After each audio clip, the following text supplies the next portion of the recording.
My name is Owen Jones, and I'll be reviewing the paper Rocking Drones with Intentional Sound Noise on Gyroscopic Sensors.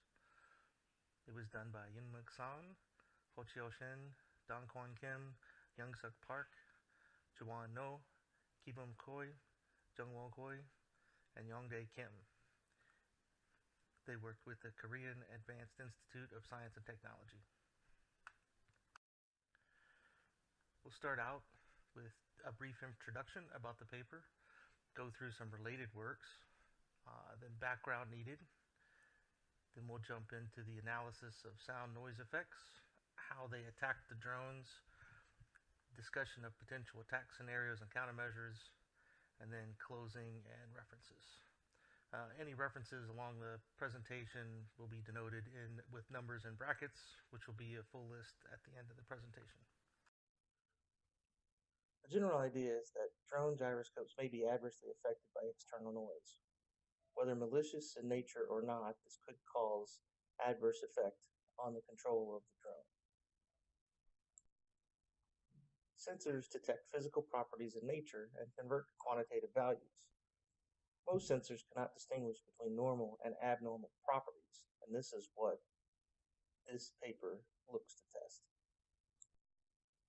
Many devices have sensors. Smartphones, wearable healthcare devices, drones, and lots of other pieces. There's multiple sensors on these devices: gyroscopes, accelerometers, and barometers. For this paper, they focus on gyroscopes.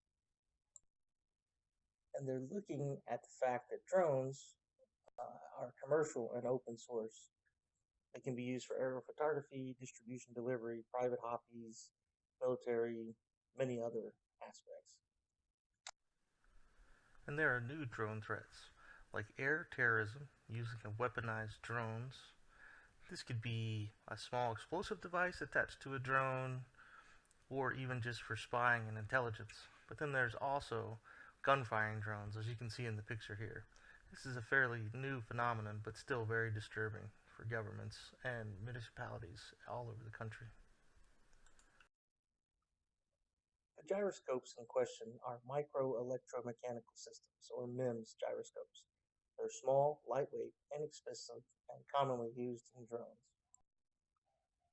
MEMS gyroscopes have a resonant frequency. This is based on how the integrated circuit is packaged, and these resonating frequencies can cause performance degradation. Usually these are much higher than the audible frequency band, but some have been known to be in the audible frequency. This paper goes through how they tested multiple gyroscopes to find the resonant frequencies, test the effects on their outputs when subjected to these frequencies, and then perform some real-world testings on actual drones in flight.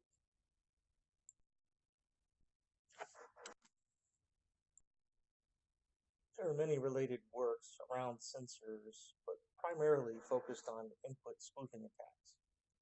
Some of the privacy issues related to gyroscopes, where the movement that they capture can almost be used to gather keystrokes. The vibrations may be used to eavesdrop on the conversations, but all of these are primarily used to extract information from the user and not take control of the device itself. MEMS gyroscope resonant frequencies are known issues. Many data sheets include the resonant frequency, but a lot are considered commercial secrets, hence not included in any documentation. There's also been a lot of security analysis of commercial drones. This is primarily focused on network attacks of the wireless LAN and sometimes hijacking the network connection and/or system privileges. Other research has been done on input spoofing attacks on sensing circuitry. EMI, or electromagnetic interference, into ADC, analog to digital converters, as well as biometric imaging sensors, fooling fingerprint or facial recognition, as well as magnetic interference.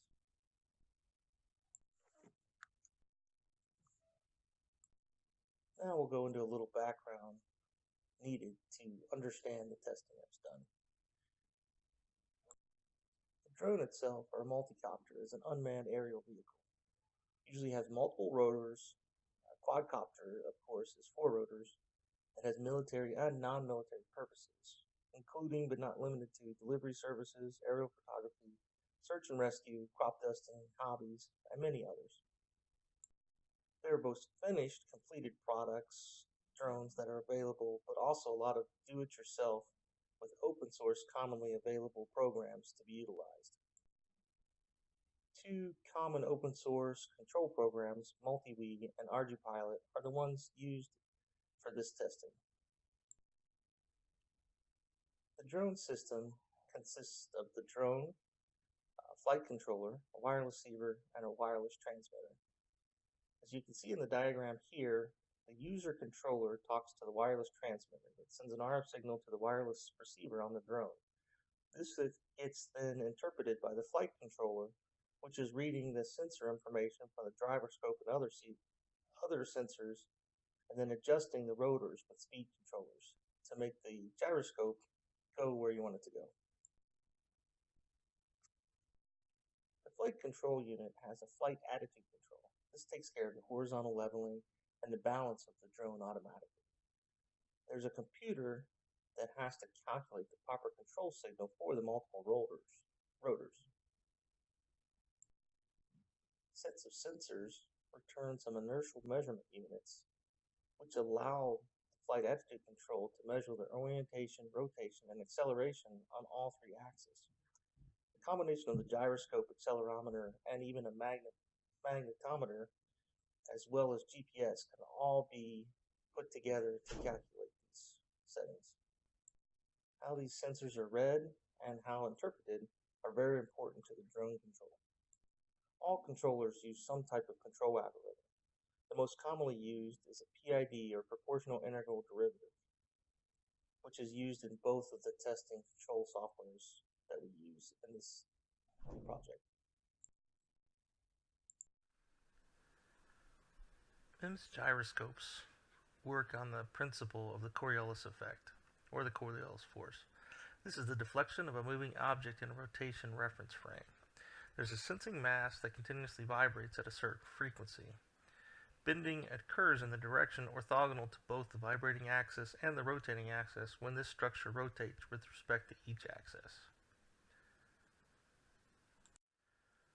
What this means is that when the package with the vibrating sensing mass in it moves, that sensing mass feels the force against it.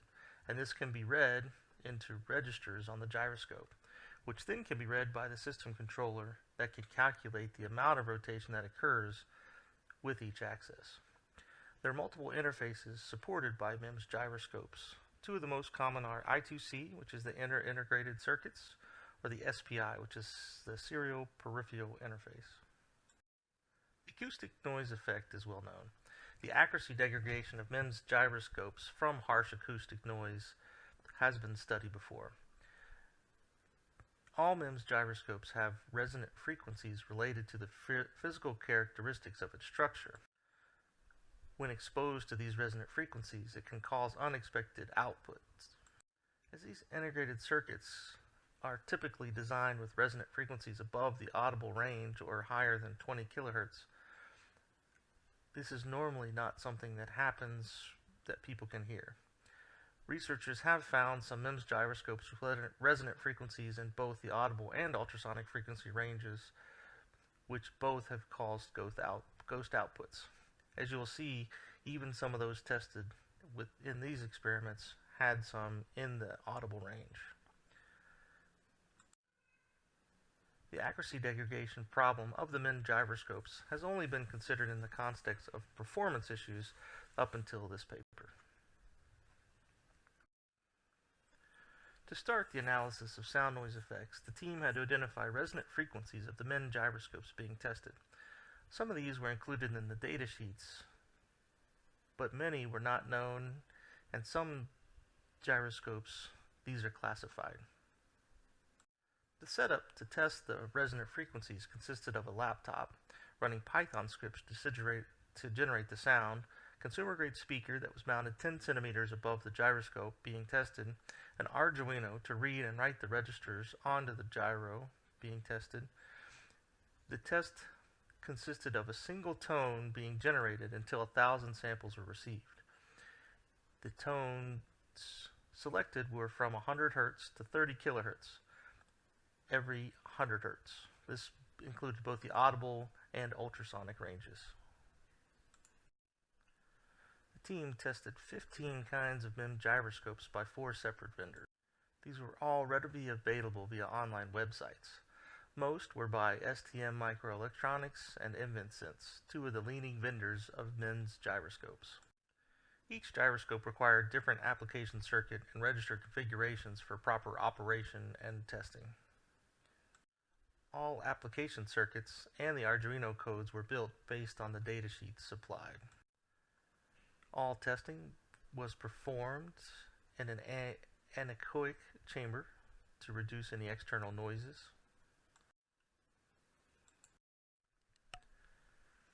Here's an image of the 15 MEMS gyroscopes that were part of the testing.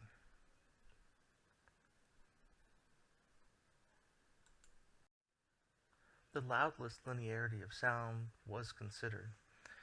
They measured the sound pressure level, the SPL.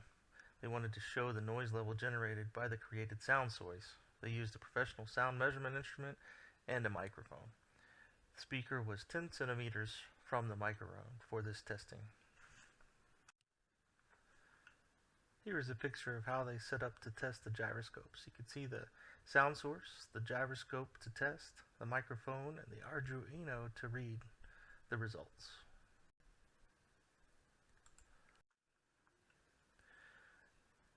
Here are the results from the tests.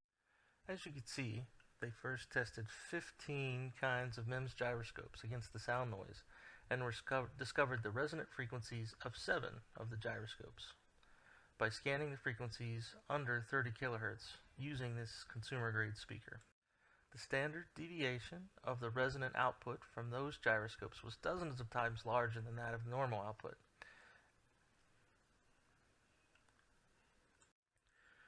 You can also see that some gyroscopes were affected on all 3 axes, where others may only be 1 or 2 axes affected.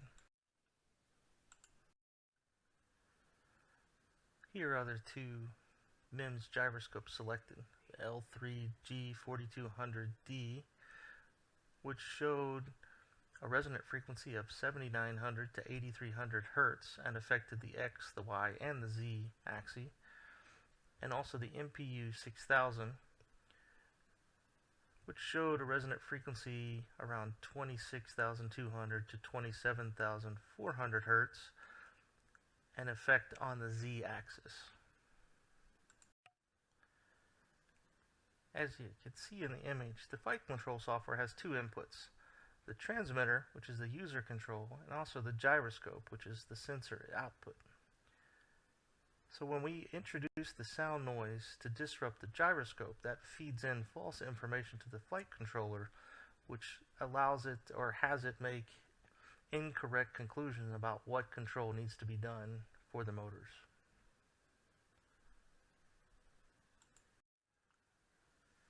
Now they moved on to real-world tests. They're going to target 2 drones. They were both DIY drones. One utilized the L3G4200D and the MPU 6000 gyroscopes. You can see a little bit different processors. One was going to use the multi-Wii open source software, and the other the Arduino software. Here's an image of the 2 drones they were testing. You can see that drone A is an audible sound range, and drone B is in an ultrasonic sound range. The first step was a software analysis, looking into both the multi-Wii and the Arduino and what algorithms were used for the control. Both utilized PID-based algorithms, and there were small changes depending on the gyroscopes used for each. The attack setup had a sound source with a small Bluetooth speaker attached directly on the drone about 10 centimeters above the gyro. The SPL of the fundamental frequency was around 150 13 dB when the max volume was used.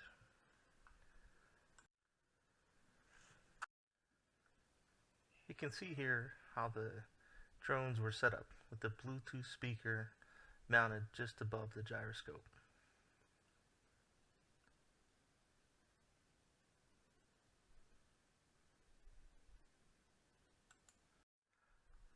The real-world attack was done by turning the sound noise on while the target drone was in stable and maintained flight.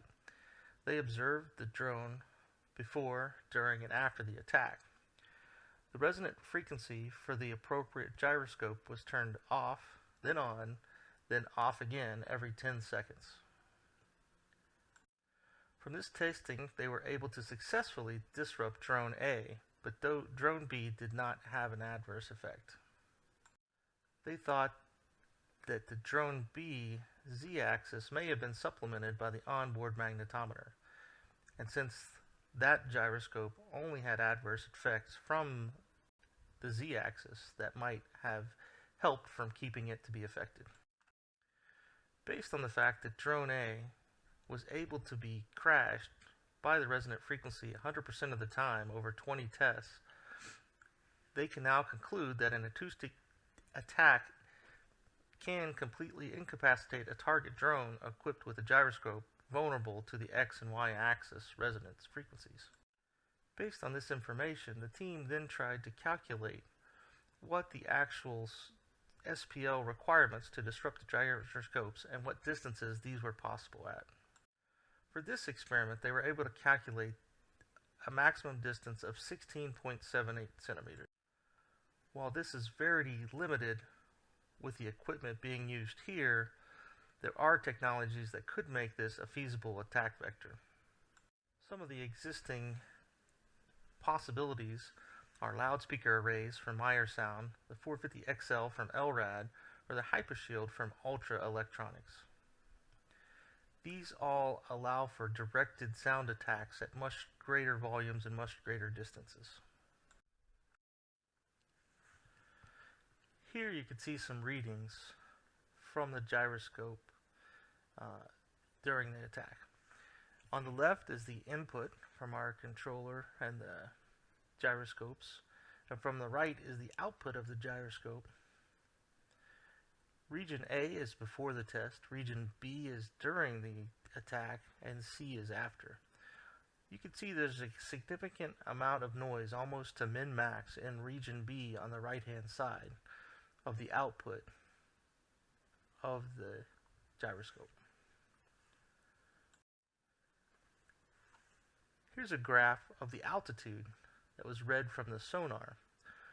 You can see in region A where it took off, and then region B during the attack, the altitude went all the way down, and then after the attack it was able to readjust again. This just solidifies the visual results that we had with the data.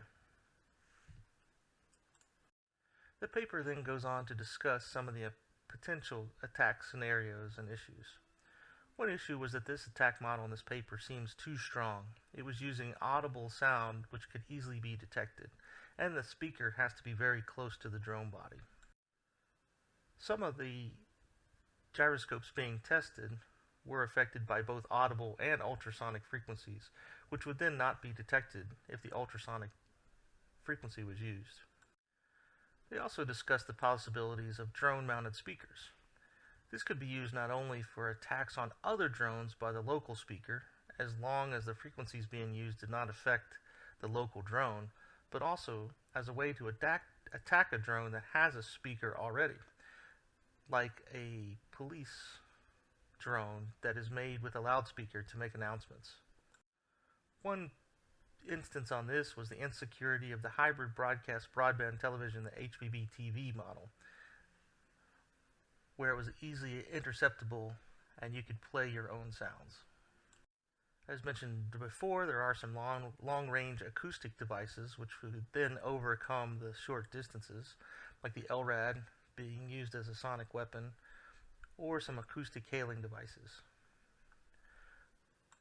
Another possibility of this technology was to be used for a sonic wall or zone. This would be for no-fly areas. Since drones are so small and not subject to standard radar, you could have a wall of signal which could take down any drone or broadcast over the entire zone these frequencies that could get rid of the unwanted drones. The paper goes on to discuss countermeasures. One countermeasure is physical isolation. This is the same concept as shielding against electromagnetic interference, or EMI, in other devices. Some sample tests here show the results from 4 different mediums: foam, aluminum plate, acrylic panel, and even a paper box. Another discussed was a differential comparator. This is an active approach compared to the physical isolation or passive approach. This utilizes an additional gyroscope that responds directly to the resonant frequency to cancel out the resonant output of the main gyroscope. This was introduced by Kuhn to detect and cancel input spoofing against CIDs. CIEDs are cardiac implantable electronic devices, like pacemakers. Another option discussed was resonance tuning. Manufacturers are able to tune the components and packages to adjust the resonant frequency. This can be used to adjust the frequency to something that is harder to replicate or does not transmit as well. In closing, they found that sound can be used to adversely affect MEMS gyroscopes, and out of 15 kinds of MEMS gyros, 7 were found to be vulnerable to different frequencies. They were able to successfully crash one drone 100% of the time over 20 tests utilizing sound noise. There are countermeasures that can help reduce these risks, but all have limitations and or require hardware modifications and material costs. As these mitigations increase production costs, a low-cost software-based defense mechanism should be researched. Here now are the references that were used in the paper and in this presentation.